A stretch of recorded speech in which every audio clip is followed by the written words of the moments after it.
Pokemon games have been getting easier as the time goes on. Managing super effective moves and planning ahead really make the game a breeze. But what if you wanted to take away all the planning and rely on wits and a bit of luck instead? Today we'll answer the question of can you beat Pokemon Y with a Nuzlocke Randomizer. The rules are, I can only catch the first Pokemon I see per route, no items in battle, and if a Pokemon faints, it's unusable. With that being said, let's get to it. I woke up after being attacked by a bird and got yelled at by my mom to go play with the neighborhood kids. Those creeps were already waiting for me outside. They invited me to lunch and then cut to the chase. They had Pokemon and wanted to give me one. Not gonna lie, the choices they had kinda sucked, but luckily Lady Luck was on my side. She changed my choice from Trico to Hariyama. At first it was an amazing find, but only if I knew the hardship this would bring. But that's a future Chris thing. Present Chris mopped the floor with his opponents and went back home to brag. My mom heard enough of my shenanigans and told me to leave immediately, so out I went to become a Pokemon master. I got into town to buy some Pokeballs, then made my way to some tall grass. With randomized Pokemon in tall grass, I'm super excited to see what I get, and it turns out Lady Luck actually hated me. The first Pokemon was a Pidgey. I didn't want it, but welcomed it to the team. I watched some kids catch a Pokemon, then made my way into a forest. Hariyama made short work of any opposition, and we got a Shelgon to add. Made it to my first major town and decided to check out the gym, and quickly found out that Hariyama couldn't bulldoze his way through some of these Pokemon. So I ventured to another path and caught a sad balloon to fully round out the team. It was time to finish the gym. The gym leader was crushed under Hariyama's massive smacks, and the first gym badge was mine. I picked up XP share and made my way out of the town. I had to fight tons of trainers on the way, but Hariyama just arm thrusted everything to death. I met two new weirdos and they told me to find the professor in the next town. If only I had known. I thought he wanted to chat and catch up, but once I made my way over, he tried to battle me. I made short work of his entire team and he offered me a new Pokemon as a reward. He had the best starter available but switched the Pokeball at the last second. I wanted a Ninja Frog, not an electric squirrel. After crying to myself, I made my way downstairs and ran into the obvious anime antagonist. He dropped a really creepy hint that I had a phone and then left.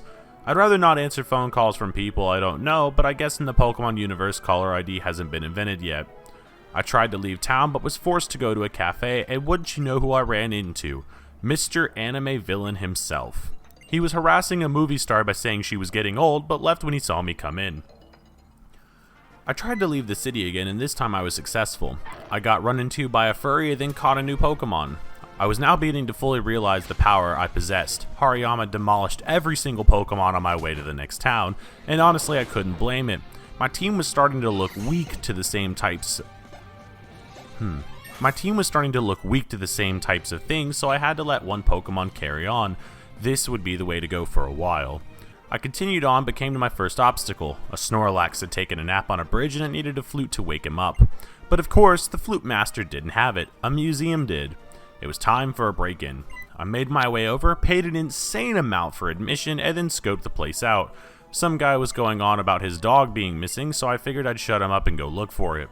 This was harder than I expected. I found the dog and chased it through a hedge maze for way too long, and then as a reward watched a fireworks show. Pokemon games have a strange reward system.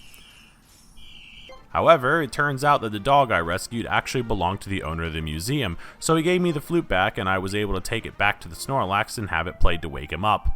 It was safer with him asleep as I had to battle tons of Pokemon to get to the next Pokestop. The one-sided advantage my team had was starting to show and I didn't like it. I made haste to the next town, did a jumping puzzle, and then got told of a scientist being lost in a cave. Time to test out my hero skills. I rode a Rhyhorn through some rocks and found my way to the glittering cave. Turns out that the anime villain thugs were here, so I had to show them all Big Macho's hands and save the scientist they were holding captive. He gave me a fossil and this was one of the pieces that would change the run for the better. I went back to town and got it restored, and after a last minute switcheroo I received a Diancie. It may not look like much, but this Pokemon would change the run for the better later on. So I decided to take out the second gym, and this was a close one. The trainers leading up to the leader were tough. Now Pokemon battles relied more on weaknesses and strengths, and while Hariyama hit hard, he had next to no speed or defense.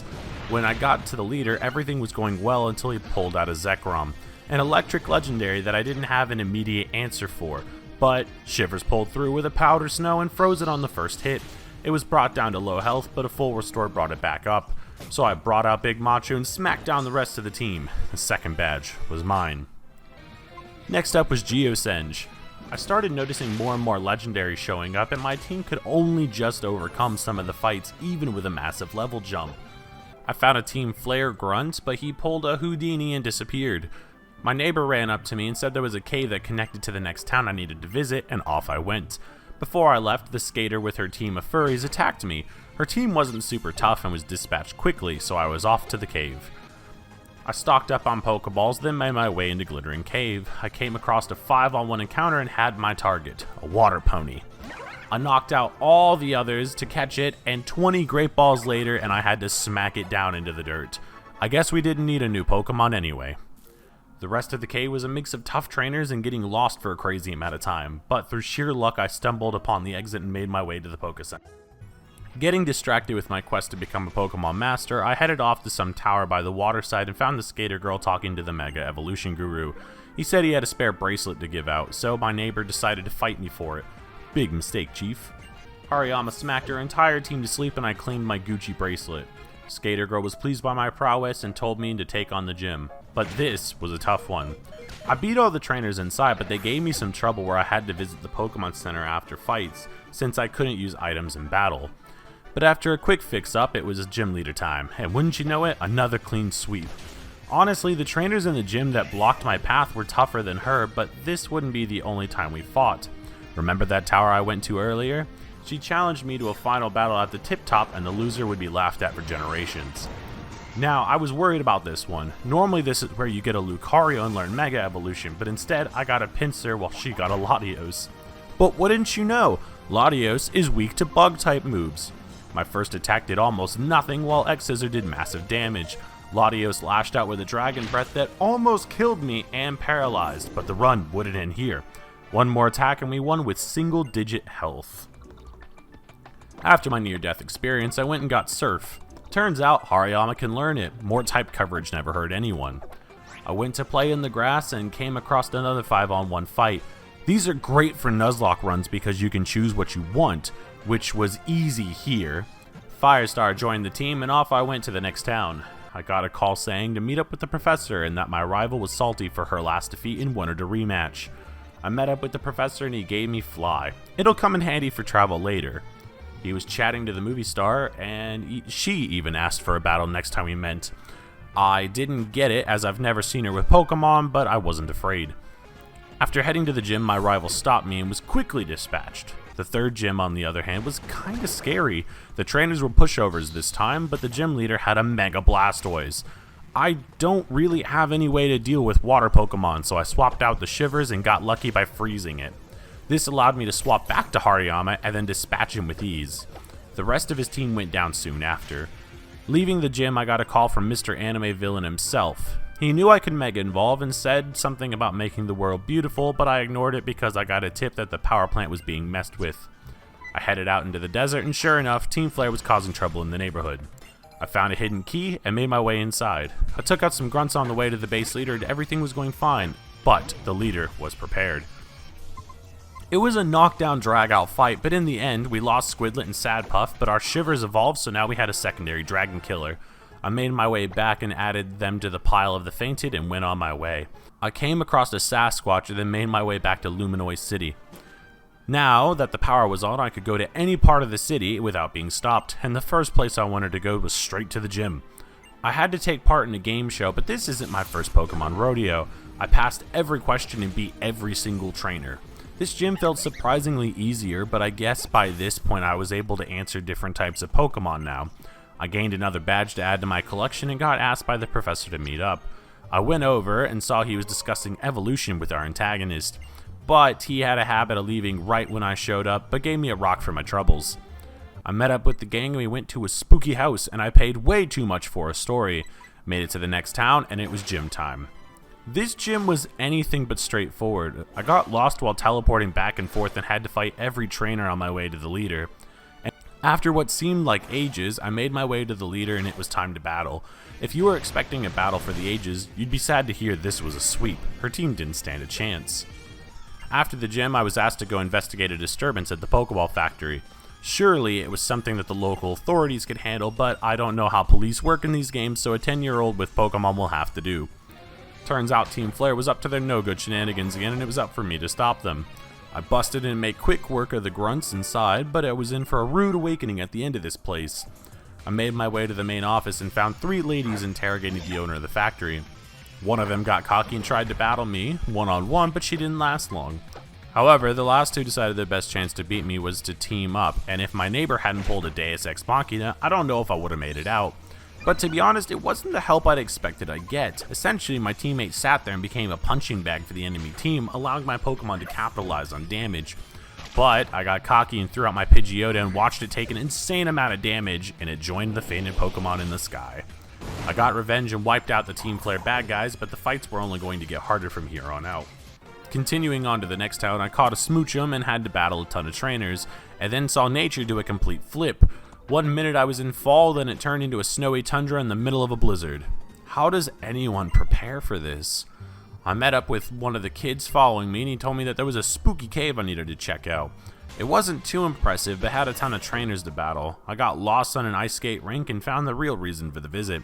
Team Flare was at it again, trying to shake down an Abomasnow. I guess if you can't get what you want from people, frisking Pokemon might be the next logical step. Team Flare didn't stand a chance against my Hariyama as he delivered a beatdown, and somehow the smackdown Team Flare received caused the ongoing blizzard to stop. Turns out the friendly town Mamoswine would carry me through the deep snow now that he could actually see the path. Man, these games are getting weird. When I was safely across, my rival called me up and demanded yet another battle. I couldn't resist, so I hurried over to the next town. She got absolutely destroyed in public, and it was time to take on the gym. Now, this gym was trippy. The trainers didn't stand much of a fight, but the visuals were pretty sweet to see. After a ton of walking through time and space, I made my way to the leader. Unfortunately, the fight itself was pretty lackluster. At least the gym itself was nice to look at. After the gym, I got a call from our favorite anime villain, except Homeboy had gone full-on mental and was spouting out about cleansing the world. My rival for once didn't want to fight me and said what we were both thinking. We had to make it to Team Flare's base and take them down before they hit the reset on the planet. I traveled back to Luminoid City, but finding the hideout was way harder than most of the battles I'd had to do. I knew the hideout was in a coffee shop, but I checked every single one on the outskirts and couldn't find it. It wasn't until I went down some seedy alley and stumbled into the only shop with a red interior. This had to be the place. I asked the cafe workers if this was the right place, and they brought out their Pokemon. I was definitely in the right place. After finding out the secret phase and finding the hidden doorway, I made my way inside of the secret base, and Mr. Anime himself was waiting for me inside. He must have been using his second string team because there was no competition from his team, but with this randomizer, some major fights seem super easy, while some fights with randos are crazy strong. But he's just another opponent, so down he goes. He went on to monologue about how I won't make it to the secret weapon, I needed a key to get to the lower end of the base, but telling me there's a way only delays the inevitable. Discount Rocket Team hideout went about as well as you'd expect, as me flying all over the place on spinning panels. But some of the fights were brutal. I had to visit the Pokemon Center a couple of times because the one-sided advantages I had were really starting to show their faults. After a bit of close calls, I made it to the key holders. 2 Daft Punk wannabes that decided to do 2 full team battles, one after the other. It got close on a couple of Pokemon fights, but we held in. I got word of another Daft Punk Flare grunt and tracked her down. Brought the beatdown and got the elevator key. Upon heading deeper into the hideout, I got a story about the original Pokemon times. Simpler times. Only to then notice the Sasquatch man I saw earlier was now in prison. Our antagonist monologued some more, and now I had to shut down the weapon they were preparing to use. Making my way down another level, I came to the scientist with his finger on the trigger, and we decided to settle things like men and let our Pokemon duke it out. We lost a Pokemon in the struggle, but came out on top. Upon winning, he gave me a choice of which button to push. One would activate the machine and start the end of days, and the other would turn off the machine. I went for the blue button being the opposite color and pushed the right button to deactivate the machine. Only for the scientist to smack the activation anyway. If I was going to do anything, I had to make it back to Geosenge Town and put an end to this once and for all. After a long spout of getting lost, I made my way over to Geosenge. I had to battle a lone Team Flare grunt to gain access into the area, and off I went to save the world. My rival showed up and we confronted the head honcho. He monologued again and even got sad at one point. and on came the Pokemon battle. This was tough, but luckily my team was now starting to round out, and we brought his team down without any casualties. After taking him out, it was time to put an end to their plans. My rival teamed up, and we swept through the opposition on our way to the source of the base's power, only to be greeted by 6 grunts waiting for us in the final room. 2 were chased away, leaving me with 4 on my own. This wasn't the first time we had been outnumbered, and we breezed through the trainers, and it was time to grab the source of the power for ourselves, in the form of a legendary Pokemon. Yveltal was just what we needed to finish up the team and provide that missing moveset, and coming down the stairs was the perfect way to test it out. Wouldn't you know it, the first half of the team got taken down by the much needed help, and the future of being a Pokemon Master looked a lot closer now. But in one final attempt to take us down, our villain hits the kill switch and goes to blow up the base. We make it out alongside with Sasquatch, and I return back to the hunt for my last badge. My travels cross path with the professor, and I show him I'm not to be messed with, but he calls his hit squad on me, and I'm ambushed on a bridge, and I have to battle 3 full team battles in a row. And some of these fights got so close to knocking out some of the Pokemon. After avoiding a potential run-ender, I made my way to the final town, housing a gym, only to find that the gym is closed and the leader is off in a nearby forest. If I want that badge, I'm gonna have to go find him. I made my way through the forest and caught a Flygon to add to my party. My final team was looking pretty sweet, and after defeating a couple of trainers, I found the last gym leader. He apologized and then said to hurry back to the gym for our battle. Turns out he wanted me to hurry back so I could fix the floor for him. I made my way through the trainers and challenged him. Despite having some pretty decent Pokemon, he didn't stand a chance, as I had just the right amount of coverage. Claiming the final gym badge, the only thing left to do was go to Victory Road and challenge the Elite Four. The journey was almost over. But Victory Road looked like it was going to be tough. I nearly lost my big hitter on the first Pokemon, just scraping by with a victory. But it wasn't as bad as I remember it. I was able to dodge most of the trainer fights, except my rival set up an ambush for me that I couldn't skip. Despite having battled with her multiple times, her team was still asleep and I could progress without losing too much health. After a couple of battles right by the exit, I escaped Victory Road and made my way to the Poke Center. I stocked up on full restores to heal between fights, and off I went to claim the championship. First up is Malva, and her Gallade does crazy damage to Hariyama, but we pull through and decimate the rest of her team. Next up is Wixstrom, and despite 3 of my Pokemon taking some big hits, he doesn't put up much of a fight, so we move on. Seabold had some strong Pokemon, but we had just the right counters to shut down everything he threw at us. Drasna started strong, but Yveltal pretty much soloed her entire roster. Everything was either weak to flying or dark, and it made the fight a breeze. Finally, moving on to the final fight, and I honestly think we got lucky here. We had a bit of struggling to get to her final Pokemon, but then she pulled out a Garchomp that Mega Evolved. Garchomp is weak to Dragon and Ice move, but most of my Pokemon who had these moves were weak by the time we got it. So I sent out Shivers, and honestly, with how much damage Garchomp can do, we had to survive one attack, but also had to hit ours to stand a chance at winning. And just like that, everything lined up. We didn't die and we hit the finishing blow. I had become a Pokemon Master. They threw me a celebration for my deeds across the land, but Sasquatch couldn't help himself. He wanted a piece too. So he threw down in the middle of the street. His team wasn't anything amazing, and after that, I finished the game. This was a tough and stressful run, especially since I was leaning on Hariyama to carry the team until the late game.